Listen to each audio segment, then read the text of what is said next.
guys. Right. You talked before the season about the volume that those guys are going to take.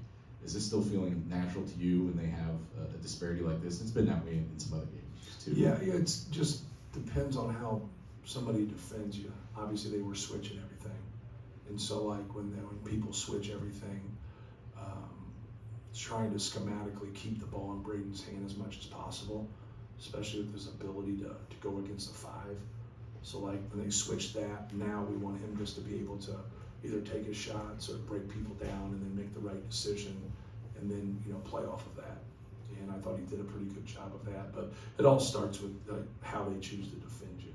And then, being able to get shots from that. Like we struggled to rebound the basketball, but once we were able to get defensive rebounds because they were sending everybody, you could see we could get out in transition there, but you can't get out in transition if you can't get a rebound, right?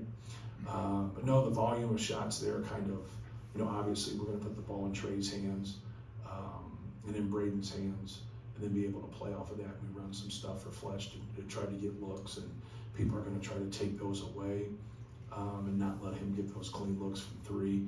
But then just our ability to make decisions and pass the basketball is going to give those guys shots. I thought all of them got, shots, not a high volume, but like I thought Cam had some good looks, Miles had some good looks. And then, we missed some others, but we obviously made enough. Now, Braden just said he feels bad taking 22 shots in a game. I guess kind of talk about maybe what the struggle is, trying to get him to understand you need him to shoot the ball that much, but he can also shoot that volume and distribute the way he did today. Right, yeah, you can see the way they defended us. Like we've put the ball in his hands a lot, and so he's going to get a lot of chances to get assists. He's going to get a lot of opportunities to shoot the basketball, but really based on that. If they want to take him away and blitz him or double him or high hedge him, like he's got to get the ball out of his hands. He's got to move. Like he's not going to be in play to score as much there. But now they're behind that play when they do the thing. But he's wired to pass, and so like now this is really helping us and helping him, getting him to be aggressive when they put him in those kind of opportunities.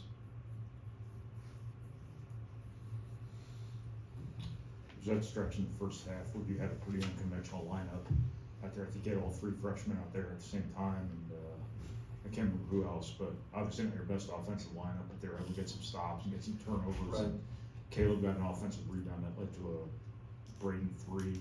Can you just speak to that stretch of the game and how important that was to be able to cobble together productivity? Right. Yeah, just, trying to find in the first half, obviously Trey, got a couple fouls and we were up, I think 12, 13, 14 points in that range. And so we just kept him on the bench with 2 fouls because we had that lead. But I thought those guys did some good things. I thought Jakari did some good things for us. CJ did some good things for us. Raleigh went in there and battled, in the paint. But like, it's all those experiences for those guys, are going to help us and help them. But they're no different than anybody else. Like we got to do a better job of embracing the physicality of the game. When we did, we were able to get 50-50 balls and rebounds. When we didn't, they got them. Like I thought they were quicker to the basketball, especially on the glass all night. Matt, this is a weekend where around the country a lot of coaches think about the same question. Conference play now starts full steam. Are we where we want to be? Are you? Yeah, we are if we win our next game. Like, a lot of times coaches talk about it and they're just talking in theory. Like, can we win? We haven't won a road game. So I'm where I like where we are if we win our next game. And, we have to get some people on our team, really collectively, everybody in our team, to do a better job and be more physical. And we got too many people with their feet nailed to the ground. You got to hit somebody, then you got to go get the basketball and just be around the ball. Where we're having some fundamental breakdowns. I didn't think our defense was bad, but like if you don't get more possessions than your opponent, you're not giving yourself a good chance. So tonight it was even, right? Where we got our advantage, not even, but it was close. They were up 8, then we're up 6 from a turnover. So they had 2 more possessions than us. We win by 20. But like, what's this look like? If we're even on the glass, right? And I think that's a big question for us going into Big Ten play because it's a very physical league. Thank things aren't called the same on the road, as we all know. And that's the questions we have to answer, not I have to answer. You know, we have to prepare our next couple days in practice and get ready to do a better job in that area. Question I asked Trey, he said it's more of a coaching question than what I asked him. I love that. Just pass the buck. Right, well, you know, your big three had 85-90% of your points tonight. Yes. Can you consistently win in the Big Ten under that situation? Yes, if you don't turn the ball over and you rebound better. Yes. Yeah, it doesn't matter. A lot of people look at it like, you know, if you have a guy that averages 35 points, you know, everybody always like, if you shut him down, you shut that team down. When in reality, maybe so. But like 3 people, that's a good core of 3 people. And when you switch everything, you know, they can do whatever they want, but they can't tell us who we can keep the ball with. And that was the problem, like in Auburn. Like, we kept getting the ball. Braden kept getting the ball to Trey in some really good spots, not to score, but to make a decision. So when you get those pocket passes and you get into 3-on-2s and 2-on-1s, you got to make a fundamentally sound play at that point. Now you got to put the ball in the basket, right? You know, you got to make your layups against elite size, or you got to make open shots right there. We didn't make that second good decision at that time, and we had to do a better job there. It's not the crux of the game, because the crux of the game is they were elite and they outplayed us. But yeah, that's something that's the furthest thing from my worries. I think a lot of people are going to go in and say, hey, we stopped this guy, we stopped a team, we stopped these 2 guys. Well, it's 3 guys. It's 60% of the people that's out there. Well, like, no shit. Like, who isn't trying to stop the top 3 scorers on somebody else's team, right? Everybody's trying to do that. But I think we have some guys that didn't score tonight and didn't help us in that area that can make open shots and can make plays. They don't get the same volume of opportunities, and that's just the way it is on any team. But I think in the right scenarios, like, that they're going to make some shots there and really help us. But that's not the number one thing for any of those guys. And they're bringing what they bring to the value to our team. Their best thing is just like having a great attitude, competing, being physical, rebounding, like running our stuff. Like, just be engaged and be better in your role. And that goes for all of our players, not just, you know, a guy here or a guy there. But that's what we have to do if we're going to be good as a team in this league. Matt, you used that phrase, not embracing the physicality of the game a few times. Trey was introducing the physicality of the game a few times tonight. Like, what, are you trying to use him as an example in any of these cases for other guys to, like, pick up off of that and be more of that? Not really. Like, it's more like the in between. Like, you know, you got to sprint and, you know, in transition. You got to get deep post position because, you know, you hit them first. You got to get good rebound position because you hit them first. Sometimes defensively you get behind plays. And when you get behind a play and you don't have good rebound balance, you don't worry about boxing out. You got to go get it at that point. And so, like, we just have to have some guys around the ball better. You know, he's physical, but he also has to keep his balance. Like, when he's physical and he's balanced, he's a really good player.